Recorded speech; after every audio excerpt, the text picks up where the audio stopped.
I define a super cycle as the long cycle between two depressions.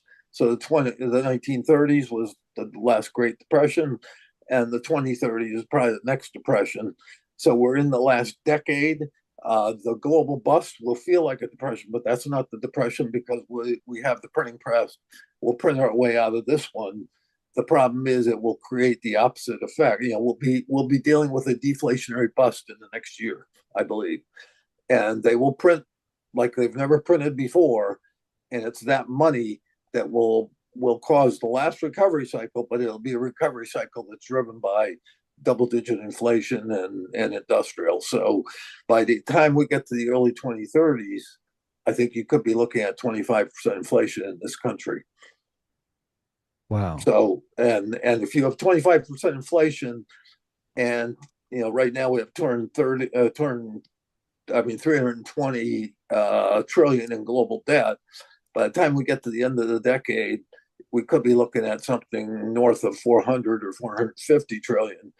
You have that combined with inflation in high double digits, and interest rates will match inflation or will track inflation. You can't solve that puzzle, and you That collapse. suggests that bond investors are going to get eviscerated. Yeah, bonds. I am calling for a 0% tenure this year.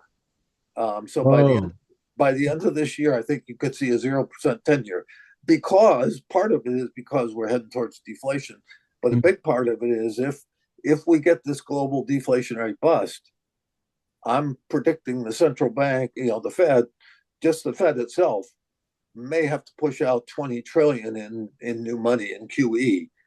That means buying up every bond in sight, right? To do that. So you will drive rates to the floor. And the reason you're doing it is because you got free falling financial system around the world. It's 2008-9 on steroids. And so you get one last push to rates down to zero and short rates to negative, and then you begin at post bust the beginning of the biggest bear market in bonds you've ever seen, because you'll go from zero to 20% interest rates. So I would say, yeah, post bust, you don't want to own a bond. You'll be if you're running a portfolio, your fixed income portion of your portfolio post bust will be rolling T bills. I mean, that would be what I would do, because every 3 to 6 months you can refresh the rate at a higher rate. so as of today, would you want to buy bonds just because you could yields may go down anyway, and then you'll be holding it into the potential crash? Yeah, treasury bonds for sure. Yeah. Corporates have some run here along with the equity market. So for the next 3 to 6 months, you can probably own both corporates and treasuries.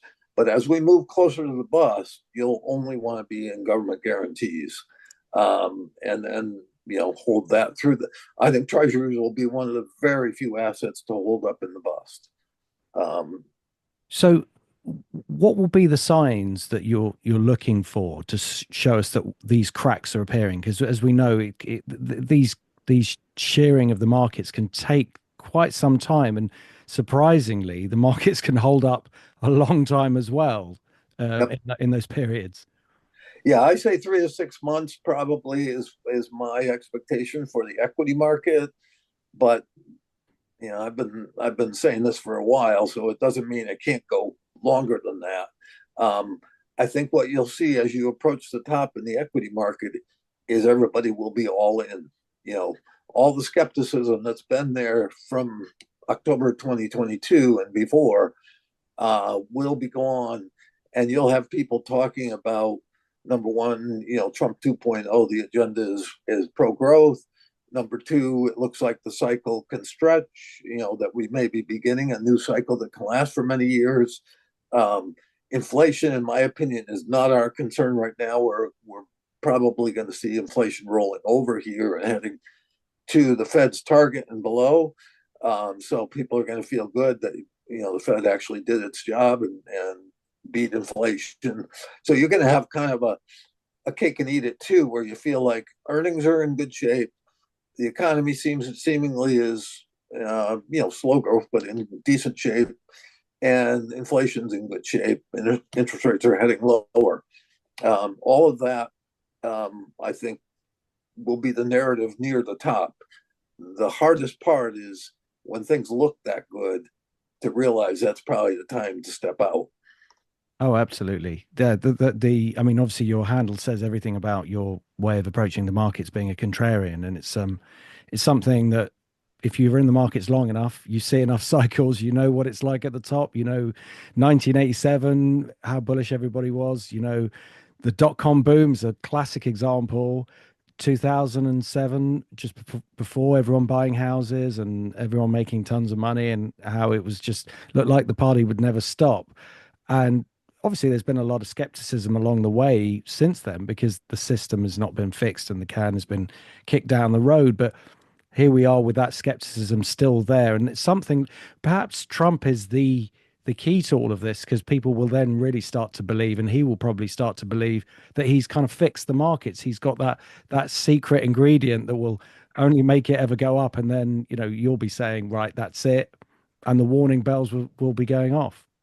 Yeah, it's interesting because obviously you go back to October 2022, and everybody was bearish, and sure, we were going to 3,000 or below on the S&P, and you can have the exact opposite of that at 7,500 or 8,000, wherever the S&P goes to, and those people which I think much of Wall Street is in this camp, who really don't think Trump knows a lot. They are skeptical of Trump. They think he's all talk and all that. I mean, they are understanding that he's coming in with a pro-growth agenda, but they're only slowly warming up to him. For the last year, they really didn't think Trump was a bullish story. I think by the time we get to the top, and again, maybe within 6 months, you're going to have a lot more people on his bandwagon. And yet, there are flaws in what we're doing. Tim, I don't want to hog the mic. Do you hear you? I, I, I, I mean, I certainly agree. Trump is a consummate deal maker, and I get the sense that he's acting a bit like a wrecking ball, and we'll see what's left standing at the end of the day. And I think I'm inherently supportive of what he does. I do get the sense, though, that there's a lot of contradictions in policy. So he says he's stated something along the lines of a commitment to a strong dollar, but he also supports cryptocurrency. He's issued his own meme coins. So he seems to be a sponsor of cryptocurrency, which is incompatible with supporting the dollar in any case. But also, I can't see how he can have a strong dollar and be pro-growth and want to export, et cetera, et cetera, et cetera. And interest rates are probably going to have to be cut. So there seems to be a kind of like jumble of logic to some of the big policy aims. Or there's a misunderstanding, because I think his Treasury Secretary is looking for a lower dollar. I don't think they want it this strong. So I think generally he's supportive. You have to sort of read between the lines on what he says about the dollar, effectively. Yeah, I think generally they're supportive of a strong dollar, and certainly they want to see the dollar be the reserve currency of the world. But they wouldn't mind if it softened. But I think they also understand transactionally that it's if we want to get trade more balanced, the dollar has to come down. So sure. I have and have had for quite some time a very bearish dollar call. I'm looking for 82 on the dollar. Between now and the early part of the bust, it will probably be weakening into the early stages of the bust. Later in the bust, I think the dollar gets a bid as people flee to safety. But early on, I think you could see the dollar curve go from 108 today down to 82, which is a huge drop. And I'm calling for the British pound to rise to 130 versus the dollar. I'm surprised that the DeepSeek announcement hasn't had more of a lasting impact, say on your forecast for the medium term. Does that not sort of put a real set of bullets into the sort of the AI narrative? Yeah, I think it could. I mean, certainly it's going to. You have to wonder about the stranglehold that NVIDIA's had on the whole AI thing and stuff. I think what it is that something like that is in a more compressed way, kind of more evolutionary than the street wants everything to be revolutionary, like it's going to change everything today.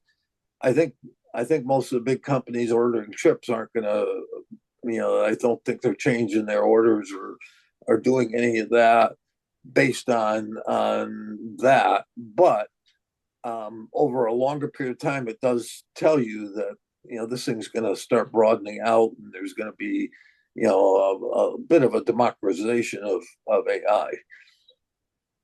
So you're saying you think that inflation will come down. Is that partly because the dollar's been strong? Partly, but I think it's really, and again, the, it's one of those things where we have to wait and see. But I believe that, and I mentioned before, I feel like the pandemic really made it harder for the central banks. I believe that what we had, we shut down the world government, basically world economy back in 2020, and then pumped everything up to get us out of there. All that money that was pumped, and again, I'll just focus on the Fed. The Fed's balance sheet in 2008, going into the financial crisis, was 875 billion, and then we kind of grew up by another 3 trillion over the course of the next decade. It blew up another 5 trillion to 9 trillion in response to the pandemic. I mean, these numbers are so far beyond anything we've seen in history. And that's what I mean by saying we're at the end of a super cycle where these things get way out of control. I think that money's sloshing around, and is why we haven't seen a recession already. Thought we were going to have it 2 years ago, et cetera. It's there's lots of micro reasons you can look at, but basically, the central banks are worried about inflation when, in fact, as that money's being used up over a course of 5 years, they're all of a sudden going to find out that they're pursuing a very restrictive policy that is going to, because of leads and lags, before they know it, they went too far and things are heading south, and they're going to have a deer in headlights moment because of leverage in the system. We've got 320 trillion, as I mentioned, in global debt. We've got quadrillions in notional value of derivatives. That's massive leverage on the system, far beyond what we had in 2008-9. And I just think the biggest thing that's going to push inflation into deflation is that leverage. That if the Fed, if the central banks are moving too slow in understanding we're deflating, not inflating, there's going to come a kind of a moment in time when they're going to wake up and go, oh my gosh, things are really going the other way, and you're going to have to start responding to that. But at the same time, because of 2008 and everything that's happened since in terms of monetary expansion, we have Powell saying, and pretty much Lagarde saying, we don't want to go back there again. We're not going to return to blowing up the balance sheet and printing money like crazy just to help the markets or whatever. That means when the time is there, where at the moment of truth, when things are starting to head south, our central banks are going to be cautious and saying, yeah, but we don't want to do what we did last time. And so there's going to be a delayed response. At some point, they'll wake up and say, we don't have a choice. But that delay, and because they don't want to repeat the mistakes of the last cycle, is going to cause things to really get out of hand on the downside. So I think it all plays out over, the next year. And it's some of it's going to come fast and furious, and other pieces of it are we're kind of moving towards it slowly.